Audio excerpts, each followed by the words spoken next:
दुःख आहे. पहिला या जगामध्ये दुःख आहे. दुःख आहे तर का आहे त्याचं कारण काय? दुःख समुदाय दुसरा आहे सत्य.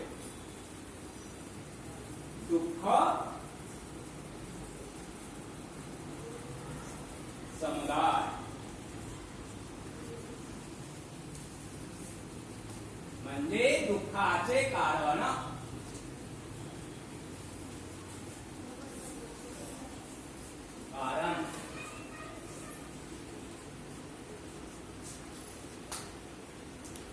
दुसरा आहे. आणि तिसरं दुःखाचा निपात. दुःख निरोध.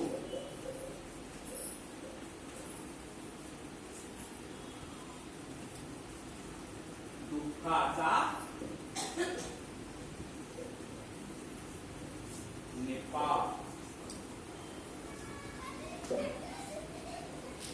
दुःखाचा नाश. आणि चौथं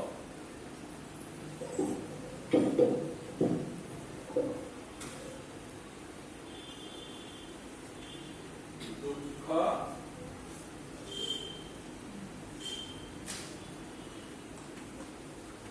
निरोध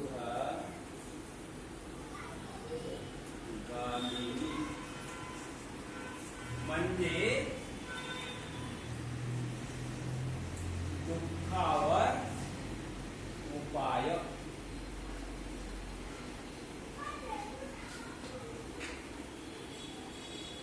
तो उपाय म्हणजे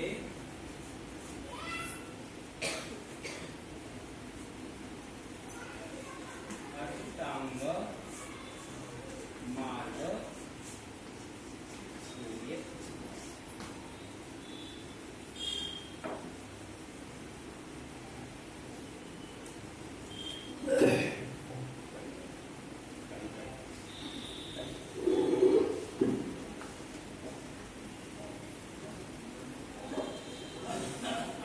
म्हणून पहिलं जे आर्य सत्य सांगितलं तथागत भगवान बुद्धांनी, ते पहिलं आर्य सत्य म्हणजे दुःख होय. दुःख या जगामध्ये दुःख आहे. असा एक व्यक्ती नाही की त्याला दुःख नाही.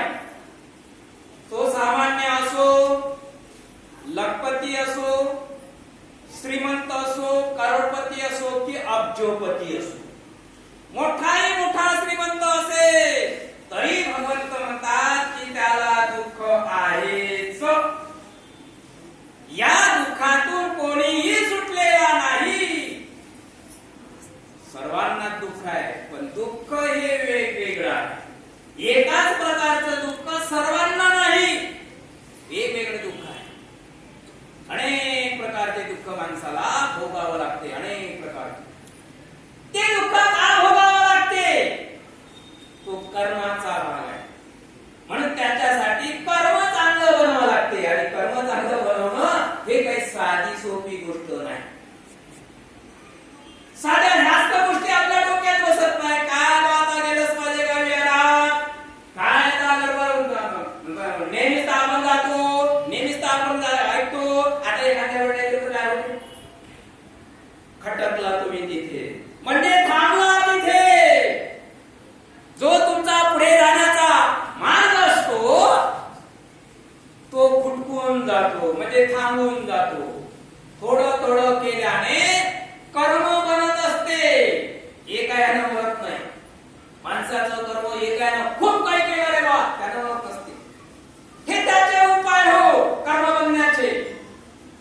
म्हणून आपण आपल्याला स्वतः कर्म जर आपल्याला बनवायचं असेल, कुशल कर्म जर आपल्या हातून घडून यायचं असेल तर आपल्याला ह्या गोष्टी करणं आवश्यक आहे. म्हणजे जिथून सुरुवात आहे, जशी धार्मिकता असेल तरच तो श्रद्धावान होतो, श्रद्धावान असेल तरच तो दान करतो. तसा प्रतीने इथून सुरुवात आहे, इथून सुरुवात आहे. धार्मिकतेची सुरुवात जर आपल्याला करायची असेल तर इथून करावं लागतं. ही धार्मिकता आहे. आणि धार्मिकता एकदा आपल्यामध्ये जमा झाली रे झाली तर त्याच्यामध्ये खंडन नको. कुठल्याही प्रकारचं काम आलं तरी सोडून द्यायचं. तरी पण आपल्याला या निर्वाणाच्या मार्गामध्ये अडथळा येऊ द्यायचा नाही. त्याच्यासाठी आपण यायला पाहिजे. इथे काय सांगितलं जातं याच्याकडे लक्ष द्यायचं नाही. या विहारात येणं महत्वाचं आहे. या विहाराने येऊन जे 4 शब्द आपल्या बुद्ध बाबासाहेब धर्माच्या आपल्या कानावर पडतात ते तुमचं कुशल धर्म आहे. आणि ते ऐकून जर तुम्ही दुसऱ्याला सांगितलं त्याच्यामुळे जर ते प्रेरित झाले आणि त्यांच्यामध्ये बदल घडून आला हे तुमचं पुण्य धर्म आहे. म्हणून इथं येणं महत्वाचं. म्हणून वेळातला वेळ काढला पाहिजे आणि आपण बुद्ध विहारात गेलोच पाहिजे. बाबासाहेबांची संकल्पना होती ही, माझा हा समाज जेव्हा हे विहार होती, संकल्पना होती बाबासाहेबांची. त्यावेळेस बाबासाहेब पैसा नव्हता. काय करणार आहे बाबासाहेबांच्या मोठमोठ्या कल्पना होत्या. जे जे माझ्या समाजासाठी मला करायचं आहे ते मी केल्याशिवाय राहणार नाही. परंतु काय करणार आहे बाबासाहेब कुठे कुठे हरून जात होते. त्यावेळेस पैसा नव्हता. कल्पना मनामध्ये आली पण पैसा नव्हता. म्हणून बाबासाहेबांनी म्हटलंय माझ्यापाशी पुरेसा पैसा झाला मी मोठमोठ्या शहरात जसं दिल्ली, कलकत्ता, मद्रास, मुंबई सारख्या शहरामध्ये मोठमोठे विहार बांधे आणि तिथे माझा सामान्य समाज जाईल आणि त्रिशरण आणि पंचशील. हेच तर पुण्यकर्म आहे. बाबासाहेब सांगितलं डायरेक्ट सांगितलं तुम्हाला यालाच तर पुण्यकर्म म्हणतात. कशासाठी तुम्ही या विहारात आले पाहिजे तर तुमचं पुण्यकर्म थोडं थोडं करता करता ते वाढलं पाहिजे.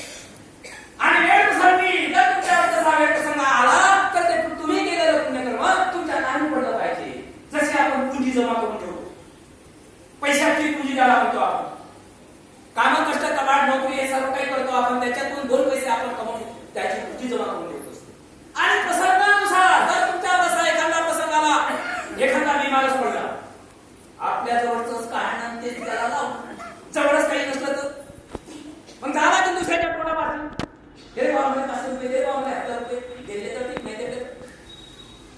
म्हणून ते आपण जवळ असलेली पुंजी जर तुमच्यावर असा कोणता प्रसंग आला तर ते आपण काढणे, त्याला लावणे. हे तसंच आहे. तुम्ही जे कुशल कर्म जमा केलं, तुमचं जे पुण्याचा साठा जमा झाला हे तुमचं पुण्यकर्म होय. याला कर्म म्हणतात. जसं तुम्ही कार्य कराल तसं तुमचं कर्म घडेल. कार्य जर केलं नाही तर कर्म काय होणार आहे? त्याच्यासाठी कार्यक्रम महत्वाचा आहे. हे जर तुम्ही कार्यक्रम केलं तर निश्चितपणे तुमचं कर्म बनल्याशिवाय राहणार नाही. आणि म्हणून एकदा की तुमचा पुण्याचा साठा तुमच्या जवळ जमा झाला रे झाला, मग तुम्ही एखाद्या वेळी एखाद्या संकटात सापडला. उदाहरण देऊ आपण, ऍक्सिडेंट झाला ना डायरेक्ट, तुमचा जर पुण्याचा साठा तुमच्या सोबत असेल, अंगावरी ट्रक केला तर माणूस वाचते. कसा वाचते पताही चालत नाही. पैसा नाही, पैसा नाही, पैसा नंतरचा आहे. होते काय का नाही काय, पैसा एवढा मोठा असून लाखो करोडो रुपये आपल्या जवळ असते, जाग्यावरच खतम झाला तर काय करते पैसा? इथल्याच नागपुरातला एक व्यक्ती करोडपती होता. अमरावती रोडनं, मोठ्या 6 नंबरच्या रोडनं हायवेने निघाला, सगळं कुटुंब घेऊन. त्याच्यामध्ये आपला पोरगा, त्याची बायको, त्याचे 2 पोरं आणि ती असे 5-6 लोक निघाले त्या हायवे रोडनं. योगायोग असा आला का सकाळीची गोष्ट होती, 6-6:30च्या दरम्यान एक समोरून ट्रक आला, डायरेक्ट त्याच्या कारवर घेऊन गेला. कारनं चालले होते. 3:30 मेले. फक्त एक बुडा वाचला, म्हातारा, आणि एक पोरगी होती. पोरगी थोडीशी बुद्धिगर होती. जेव्हा लोकांचा समुदाय जमा झाला आणि झाला ऍक्सिडेंट असा की तिथून 15 किलोमीटर, म्हणजे मोठा दवाखाना, तिथून 15 किलोमीटर पोरगी तुटली. तिला गाडीत टाकलं लोकांनी आणि हे तर जाग्यावरच नेले 4-5 जण. पुढ्यानं त्या दवाखान्यात आणलं. डॉक्टरनं तपासलं, पाहिलं. डॉक्टर म्हणे तुम्हाला किती पैसे पाहिजे ते सांगा, पण ह्या पोरीला वाचवा. माझ्या कुटुंबातले सारेच मेले, फक्त या पोरीला वाचवा. तुम्हाला पैसे नानोगा घेऊ, किती पाहिजे? करोड पाहिजे, अब्ज पाहिजे, किती पाहिजे हे सांगा. लाखाची गोष्ट नाही, पण ह्या पोरीला वाचवा. डॉक्टर म्हणे हिला वाचवणं माझ्या हातात नाही. डॉक्टर गाडगे, तिला माझ्या हातात वाचवलं नाही, तिच्या कर्माप्रमाणे. मी काय फक्त निमित्त आहे. तुम्हाला वाचवणारा डॉक्टर, आपण डॉक्टर वाचवलं त्या डॉक्टर, पण डॉक्टर हा निमित्त आहे. बरोबर तुमचं बलवान असेल, नक्कीच तुम्ही वाचता. नाही वाचली पोरगी, नाही वाचली, पैशाला काही नाही केलं, पण कर्म जर तुमचं बरोबर असेल तर निश्चित तुम्ही वाचल्याशिवाय राहणार नाही. आणि म्हणून तुम्ही या घरामध्ये आले पाहिजे. प्रत्येक दरवेळेला आपण म्हणतो काय त्या साऱ्या वंदनेमध्ये जात बसायचं, वेळ फालतू त्याच्या घालवायचा. अरे कुशल कर्माने ते रोज वंदनेत येणं, विहारात येणं म्हणजे हे कोणाच्या कर्मात आहे? रोजच विहारात आलं पाहिजे, वंदना घेतलीच पाहिजे. तिथे प्रवचन होईल याचा विचार नाही करायचा, वंदनात आला पाहिजे. कारण बाबासाहेबांनी ती सत्ता पाहिजे. तुमचं कुशल कर्म वाढलं पाहिजे. कशामुळे की तुम्ही विहारात आला, श्री शंकराचे चित्र घेतलं तरी ते तुमचं कुशल कर्म आहे, हे बाबासाहेबांची सत्ता. आणि म्हणून प्रत्येकामध्ये प्रत्येकाच्या पाठीमागे दुःख लागलेलं आहे. प्रत्येकाच्या मागे एक सुटलेला नाही त्याच्यातून. आणि म्हणून भगवंताने विचार केला की या जगामध्ये, आपल्याला आले सत्य सांगितलं, या जगामध्ये दुःख आहे, परंतु वेगवेगळा आहे. प्रत्येकच व्यक्ती दुःखाने गुरफटलेला आहे. कोणाच्या पाठीमागे कसं दुःख आहे? कोणाच्या पोरीचं लग्न जुळत नाही म्हणून दुःख. कोणाची पोरगी डोंबी जातीच आहे, लग्न जुळत नाही म्हणून दुःख. कोणाला खूप पैसा आहे, कोणाला पैसाच नाही, काम पडलं दुसऱ्याच्या कोणाला जावं लागते म्हणून दुःख. कोणी म्हातारा झाला, आता मध्ये मरा लागते म्हणून दुःख. अनेक प्रकारचं दुःख आहे, एक प्रकारचं नाही. आपण अलग वेगवेगळे आहोत, पण वेगवेगळ्या प्रकारचं दुःख आहे, प्रत्येकाला दुःख आहे. म्हणून हे भगवंताने शोधलं, या जगामध्ये दुःख का आहे या मानवाला, याचं कारण काय आहे हे आपण शोधलंच पाहिजे. याचा शोध आपण घेतलाच पाहिजे. म्हणून पहिला आले सत्य हे दुःख. पिंपळाच्या झाडाखाली बसले बुद्ध आणि चिंतन करून राहिले. तिथे हा शब्द सापडला, दुःखाचा. दुःख सापडलं. दुःखाचं कारण काय? दुःख समुदाय. दुसरं आले सत्य, दुःखाचं समुदाय. दुःखाचं कारण काय? काय कारण आहे दुःख? दुःख काय कारण आहे आपल्या पाठीमागं लागण्याचं? बुद्ध म्हणतात, पुन्हा पुन्हा निर्माण होणारी तृष्णा, पुन्हा पुन्हा निर्माण होणारी, पुन्हा पुन्हा आपल्याला त्याच्यामध्ये पाळणारी ही जी तृष्णा आहे, या तृष्णेमध्ये आपण दुःखामध्ये अडकलेलो आहोत. तृष्णा म्हणजे का? तृष्णा म्हणजे राग, तृष्णा म्हणजे द्वेष,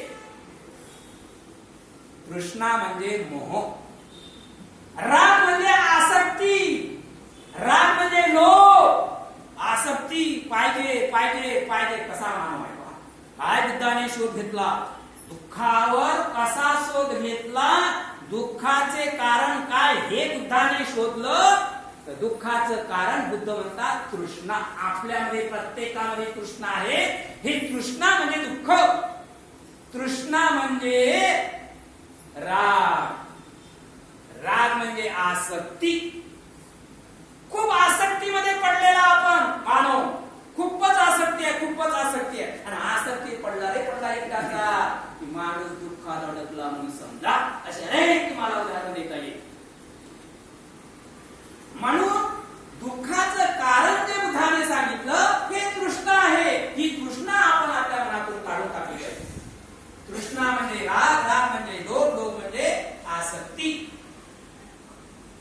तृष्णा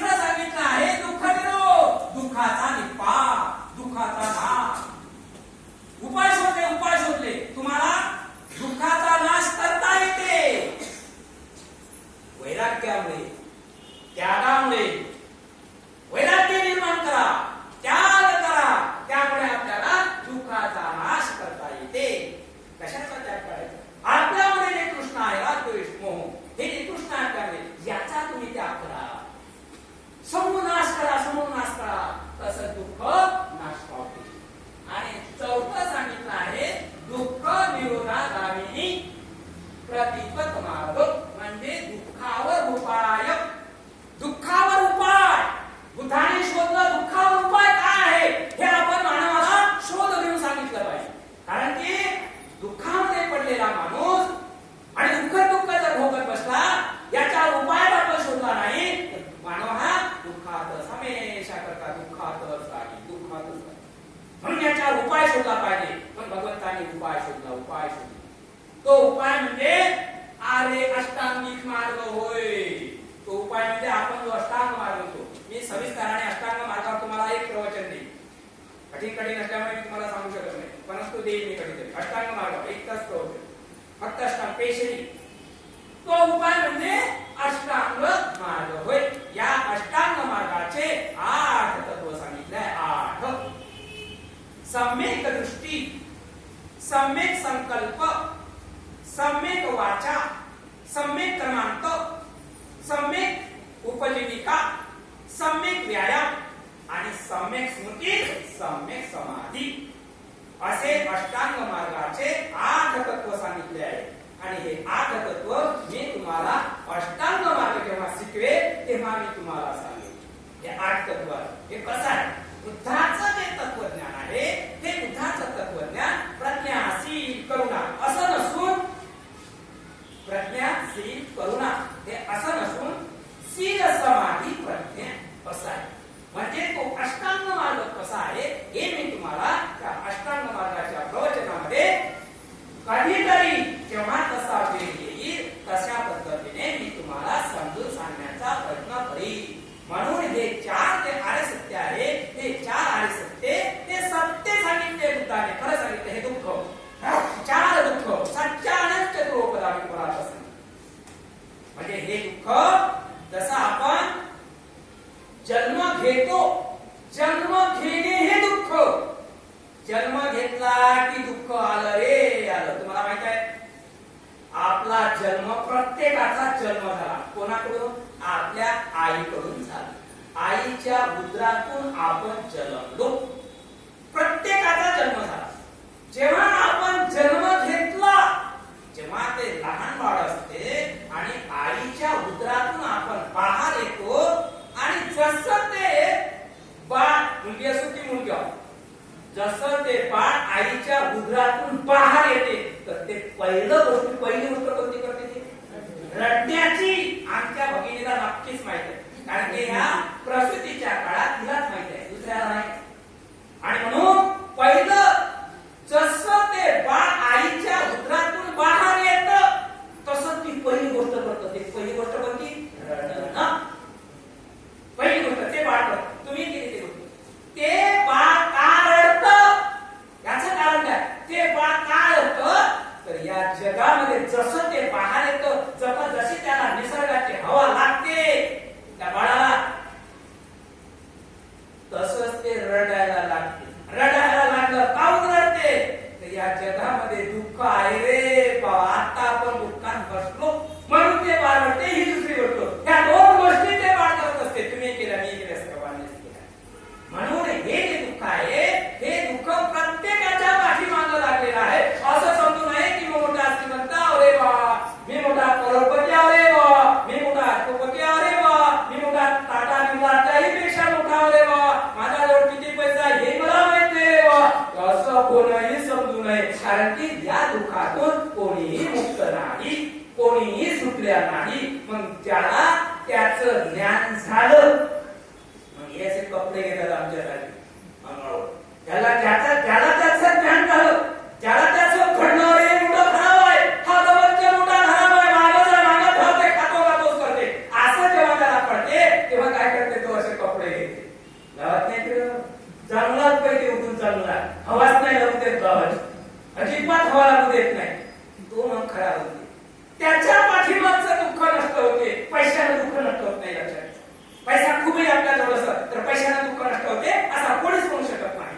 आणि पैशाने जर दुःख नष्ट झालं असतं तर भगवंतांनी 6 वर्ष जंगलामध्ये राहिलेच नसते आणि दुःखाचा शोध घेत असत. आणि मग दुःखाचा शोध जर आपल्याला घ्यायचा असेल तर आपल्याला काय करावं लागेल हे भगवंतांनी तेव्हा शोधलं. आणि दुःखाचा शोध घेतला. आणि कशा करता? या मानव दुःखामध्ये गुरफटलेला आहे आणि याच्या पाठीमागचं दुःख जे आहे हे आपण नष्ट केलं पाहिजे, नष्ट केलं त्याच्यावर उपाय तरी काढला पाहिजे. दुःख तर आहे पण त्याच्यावर उपाय तरी काढला पाहिजे. त्याच्यावर उपाय काढला. आरे अष्टांगिक मार्ग, या आरे अष्टांगिक मार्गाचं जर आपण आचरण केलं निश्चितपणे आपण दुःखातून मुक्त होऊ शकतो. हे ठिकाणी आपल्याला सांगितलं. अशा प्रकारे आपण या ठिकाणी वेळेचा विचार करू आणि शेवटचा आपला